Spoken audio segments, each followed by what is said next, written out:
I am Karen, a 42-year-old working housewife. My husband Archie runs the family farm with my in-laws.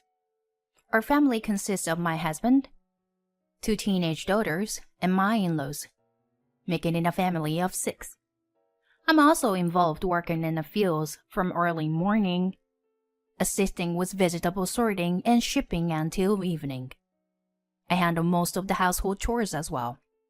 Despite our efforts, my husband doesn't receive a substantial income. And honestly, life is not easy. Living in the countryside, our house is large, and my in-laws often reminds us how lucky we are to live in such a ground house for free. But there's nothing good about the house being so big, except for the fact that it's difficult to clean. Moreover, my husband frequently goes out drinking with his friends on weekends, even though farmers typically doesn't have weekends off. As a result, whenever he is knocked out with a hangover, I am left with no choice but to take over his work. With his meager salary being spent on alcohol, I consistently express my dissatisfaction to my husband, which inevitably leads to fights. I often wonder why I ended up marrying into such a family, while looking at my husband snoring. However, the reason I didn't get a divorce is that I had nowhere else to go. My parents passed away early, and my brother and his wife currently live on our family home. Despite this, I found solace in one small pleasure: cooking with ingredients grown by neighboring farmers. These ingredients are usually unsellable due to their unconventional appearance, but their taste is excellent. So I make dishes and sweets using these ingredients and distribute them to the neighborhood. Everyone appreciates them, which gives me the strength to continue living with my difficult husband and in-laws. I have supported my husband for 20 years, reminding myself that even in the worst circumstances, we can survive here. This has been my daily life for a while, until an unexpected event occurred one day. To my surprise, a television crew came to interview us while we were working in the fields. It seemed to be a program about lunch at a farmer's house. My mother-in-law, thrilled, eagerly accepted the microphone. She then ordered me to prepare lunch and went upstairs to put on some makeup. I wiped the sweat off my bare face and prepared the table while my husband and father-in-law were being interviewed. The TV crew requested an authentic representation, so I set up the table as I usually would. I also added yesterday's homemade orange pound cake to the spread. Soon, my mother-in-law, wearing her favorite dress and bright red lipstick, appeared. "Oh no, this table looks so rustic. It's embarrassing. Usually, we have a more glamorous setup." "No, not at all. It's an ideal lunch with plenty of vegetables. And some homemade cake? Amazing." The TV crew members certainly knew how to flatter. It might not have been their true opinion, but it made me happy. After the interview, we all gathered around the table, and the TV crews praised the food as they devoured everything. My mother-in-law, in her usual fashion, gave nonsensical explanations about the dishes. It was almost embarrassing to watch my mother-in-law trying to look that good. After all the filming was over, the TV crew started getting ready to leave. At any rate, I'm glad it all ended without incident. "It was great. Thank you, ma'am." As the staff members were leaving, they approached me and offered words of gratitude. Apparently, they knew from the start that it was me who prepared the food. Of course, I was happy that they ate all the food, but I was also very happy that they noticed my efforts. It warmed my heart for the first time in a long time. Half a month after the interview, the show was broadcasted on TV. Relatives and neighbors were ecstatic, and our phone kept ringing throughout the day. What was interesting was that most of the scenes with the husband and in-laws were cut, and the focus was on the vegetables themselves and the food. Even so, they were snickering for a while at the fact that they had appeared on TV. However, after 3 months after the TV appearance, my husband dropped a bombshell. I've fallen in love with someone else. So, please divorce me. Huh? I was taken aback by the unexpected confession, my mind going blank. Ignoring my speechlessness, my husband continued to talk. There's a girl who approached me at the bar. She happened to see me on TV, you know. So, you're saying you're cheating on me? I asked with a trembling voice, and my husband sighed. No, it's not like that. I mean, not yet. What do you mean? When I offered to date her, she said she couldn't be with a married man. I mean, isn't she great or what? So I want to respond to her feelings. I think it's fate. Don't you know how selfish you are? This is crazy. I was about to explode with my husband's stupid words. Then suddenly, my mother-in-law appeared and spoke up. Just get a divorce already. What? I've always thought that a woman like you doesn't suit Archie. Jealousy is ugly, you know? Give up. What? Jealousy? Plus, you're someone who can't even bear a son. It's obvious that Archie deserves a younger, obedient wife who can still have children. That's right. My father-in-law, who appeared before I knew it, was grinning and nodding behind her. In utter shock, I faced my husband, who continued. You can even take the kids with you if you want. What? I want to start with a clean slate with her. You? How dare you? I'll transfer the child support payments until they finish junior high. Even if they go to high school or college anyway. They'll soon be married off, so even tuition will be wasted, right? My husband arrogantly proposed the worst thing possible. Nausea overwhelmed me, and I fled from the house as if escaping. He could discard his blood-related daughter so easily. It's sickening, sad, and empty. What were the past 20 years of my life? But first, how do I explain this crazy situation to my daughters? No matter how I do it, I'm sure it will hurt my daughters. Above all, how will the three of us, my daughters and I, live from now on? Dizzy from the despairing situation, I involuntarily curled up in despair. Mom! My daughter shouted as they appeared. Oh no. Did they already hear about the divorce? I'm sorry, girls. Maybe it's all my fault, I replied in a voice that sounded as if it were squeezed out on me. Then my younger daughter, with tears in her eyes, said, Mom, no, it's not your fault. We don't need such a family. I don't care. Let's leave. My oldest daughter continued, rubbing my back. Me too. It's disgusting how Dad is excited about a younger girl. Grandma is the worst. She's been mistreating you for a long time. They don't deserve us. Let's just leave. Just the three of us. Tears welled up as I felt the support from my daughters.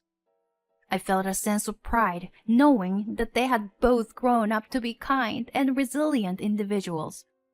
Yes, I must protect them at any cost. That's what I need to do as their mother.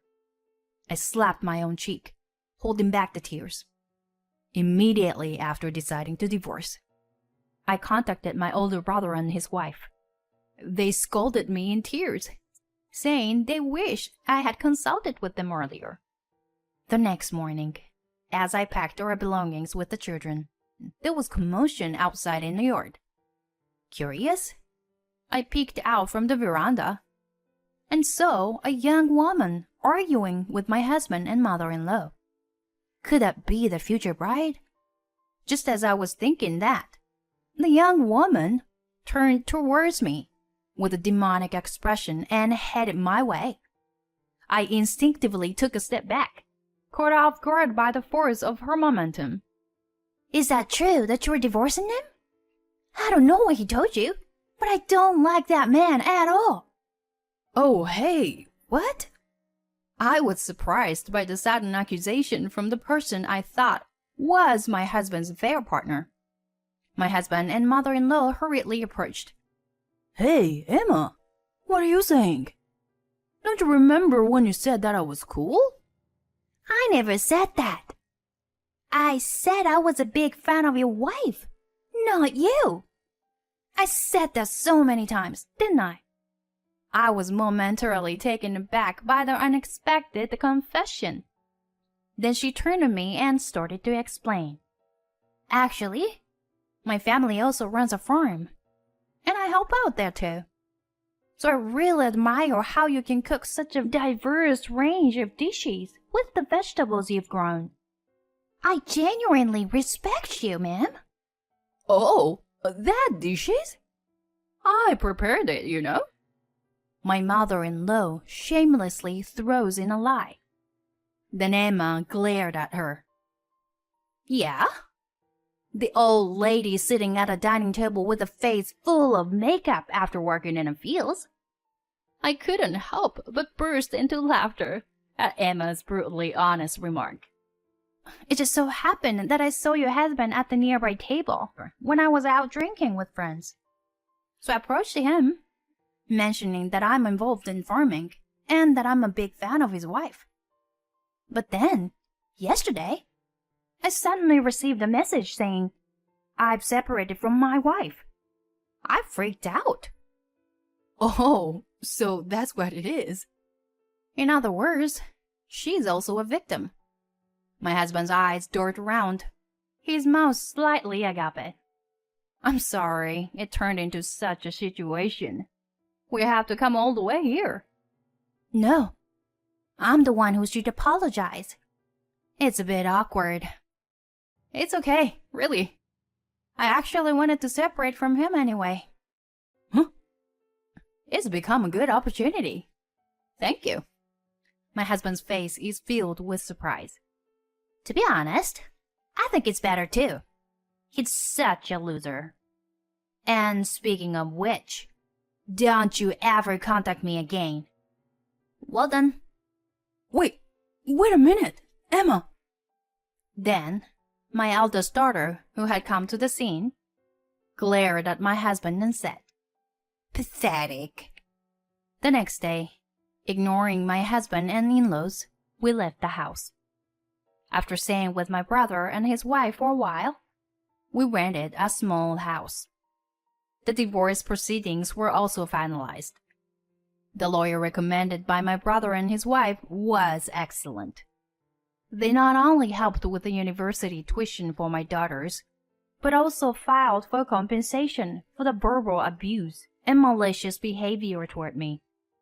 And then, 5 years later, I'm running a food truck at a local farmer's market in the countryside. The dishes I create using mainly vegetables are well received by the elderly and even by vegetable-hating children. Recently, I've been getting more media coverage, and there are even customers who come all the way from the city just to eat my food. My daughters, who have safely become college and high school students, help me at the truck on Sundays.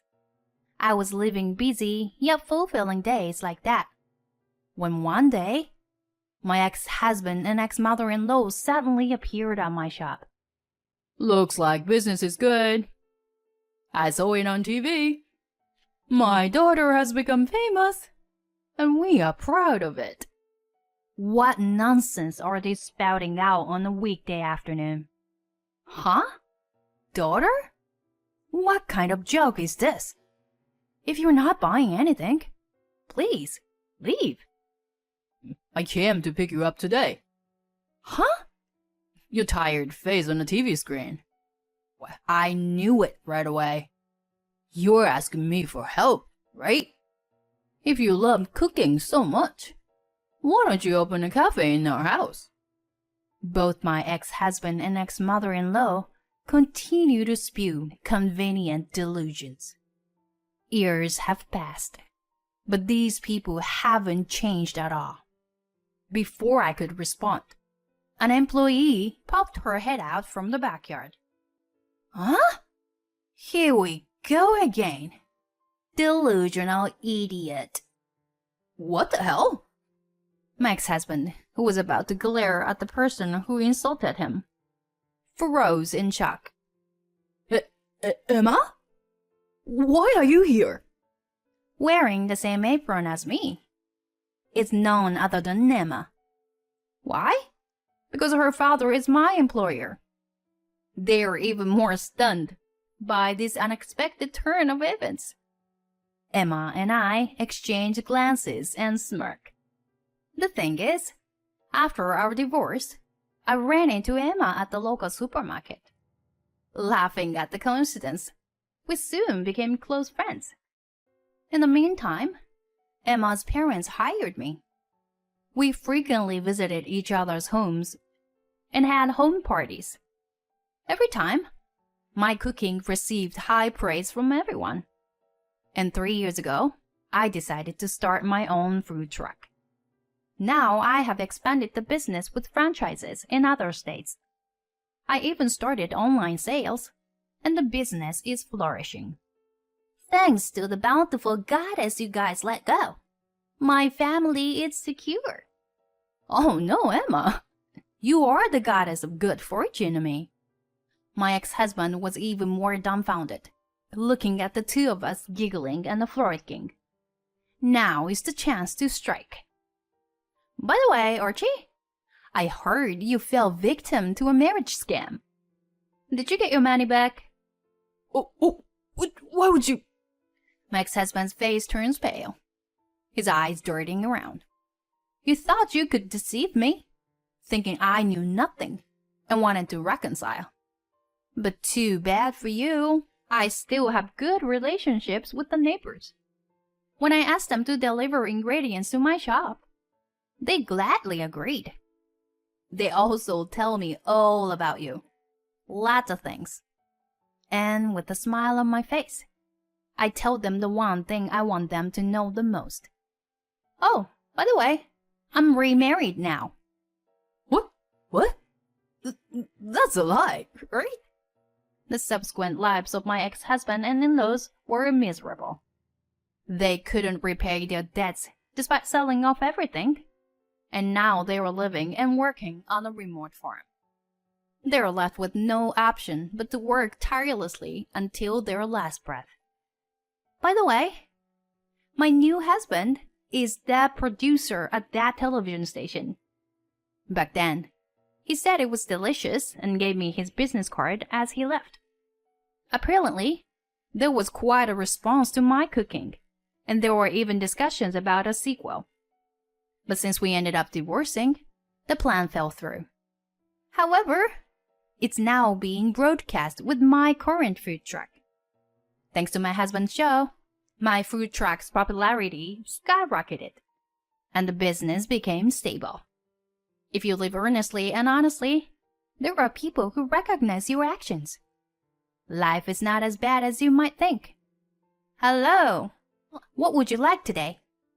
I continue to imagine the smiles that awaits at the end of my cooking, living in this place.